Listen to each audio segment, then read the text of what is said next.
బుజ్జి పిడికిట్లో దాచేసుకుంటాను నా పంచ ప్రాణాలని. చెల్లమ్మా నువ్వు పుట్టాకే అన్నలా నేను పుట్టానే, 100 జన్మలు 1000 జన్మలు తోడుగా నీకు ఉంటానే.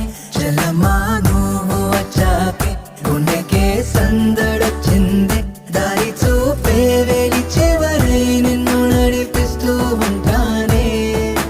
నీ చిన్ని పాదం అడుగేయగానే